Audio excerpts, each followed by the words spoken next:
The General Data Protection Regulation (GDPR), implemented in 2016, governs data protection and privacy in the bloc, as well as the European Economic Area (EEA).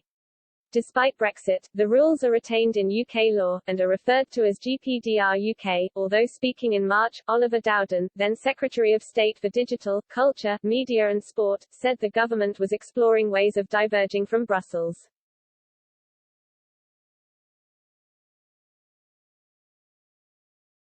GPDR is intended to offer individuals enhanced control over their personal data, as well as simplifying the rules for international business, but critics claim it makes life more complicated for UK companies.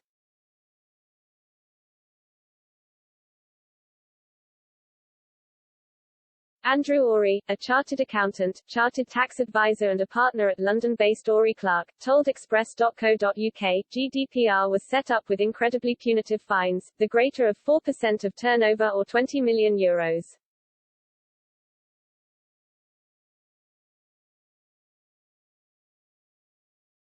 It would appear the strategy was to set fines at a level to terrify everyone into compliance.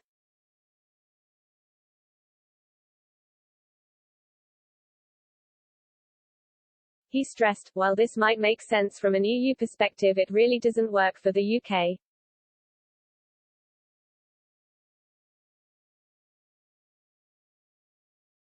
We tend to operate under the belief that fines should be relative to the scale of the issue.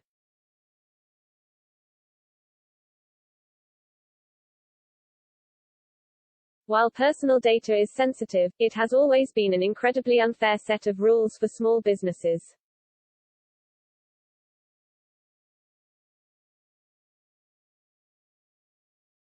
Some firms could not possibly have the necessary processes, staff or ability to comply adequately with the rules set down in the current legislation, and certainly not to pay onerous fines.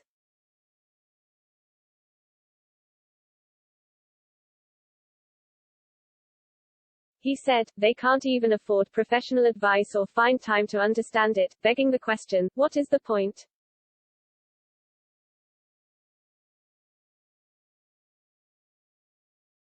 Mr. Ory said, the system needs to be more pragmatic in its nature.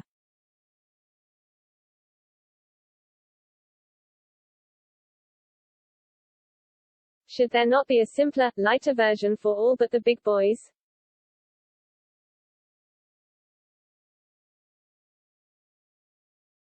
Or should it not just apply to the big boys first, and then work out something for the rest?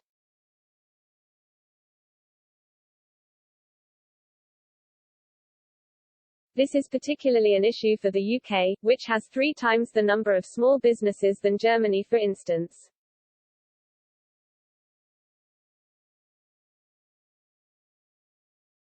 It would make sense to limit the ability of companies to track people fully, unless they consented by default, Mr. Ory suggested.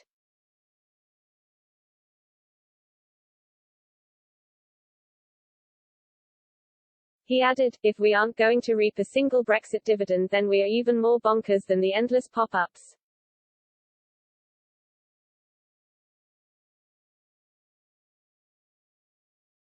We chose to not be aligned, so let's at least unalign where we think they have got it wrong. And GDPR, although a good principle, is badly executed.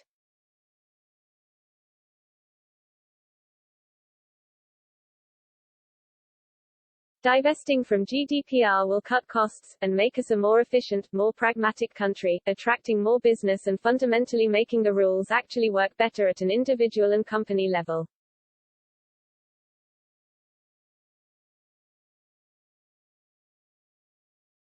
Mr. Ory emphasized GDPR was, in principle, a noble cause, i.e. that of protecting the individual from having their data unfairly used, or held without their consent.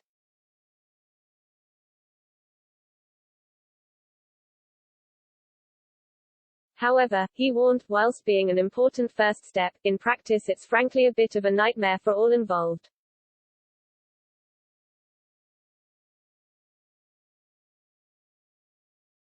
Mr. Ory explained, from the company's point of view, the information requests have generally come from disgruntled people using it as a weapon to harm the company.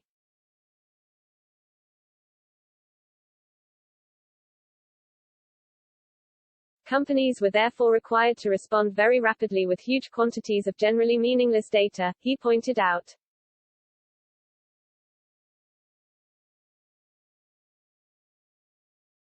He added, "We have seen clients get requests from former employees, for instance, to produce every email that a person's name is ever on.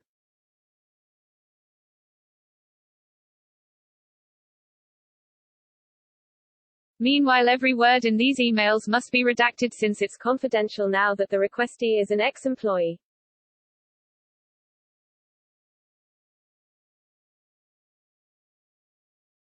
This serves no one but the employee's short-term selfishness, and is merely a way to attack companies and tie them up in red tape.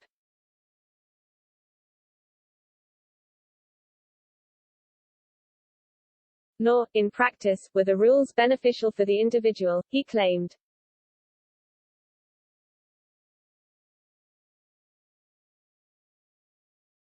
He said, "Now, you are forced to make a choice, accept all cookies, or go through seemingly endless and confusing choices that may well result in not being able to view the website."